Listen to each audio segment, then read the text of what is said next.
My father's an immigrant from Switzerland, and he came here in 1927. And I always felt that children of immigrants have an added advantage.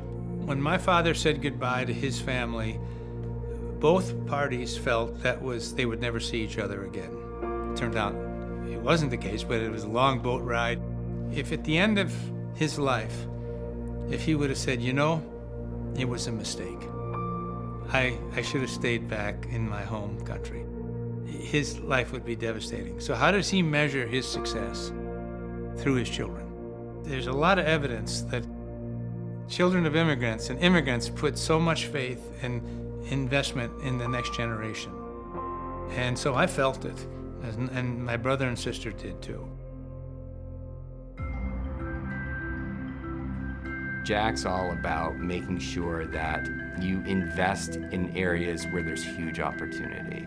And he knows that the biggest return on investment is not in a business setting, but in education, right? So when he thinks about his legacy, the place where he wants to invest his time and his resources is in education, and particularly in these high potential scholars who really might not get the opportunity to leverage their full potential without something like the Schuler Scholar Program. There's nobody in my family who's attended a four-year college.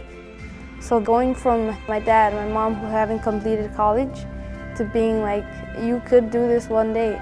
This is a pretty big deal. I'm very fortunate to have all these people that want the same goal, to help me, to get me through college, to support me, help me get there and through. I'm just really excited to see the type of person I'm gonna be after the whole high school experience is over, and really how I can put that into the real world and make an actual difference.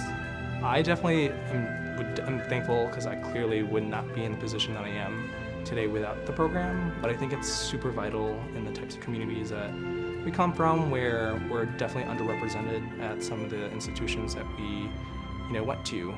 And Schuler was there to not only help us get there, but they helped validate, they helped support our existence at these institutions. I'm just very appreciative of having that support, even well into adulthood. I feel like he's such a kind-hearted individual. He's well into retirement, right? He could easily just go out and do whatever he wants to, but he's still with this organization, still coming to work and really wanting to see just this program through. His role here in a lot of ways is as the visionary, right? So he will leave what he calls golden nuggets of ideas out for the staff. He will share big ideas.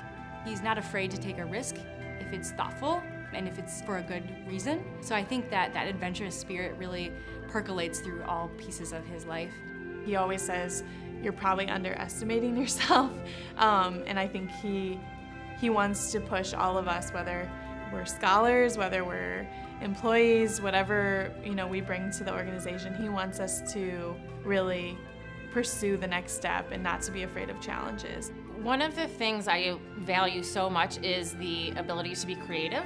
Jack will say, we've made every mistake in the book and it's a petri dish and you get to experiment, and that's wonderful because it is the case. You get to be creative, and if something doesn't work, being able to say, what can we do to make it better, and how can we use this in the future, or should we scrap it, and just building upon all of those mistakes that aren't mistakes. I can see myself calling Jack and kind of asking him for advice. I see him as a mentor, I see him as a father figure, I see him in so many different roles, and as a leader. He really truly defined what a leader is.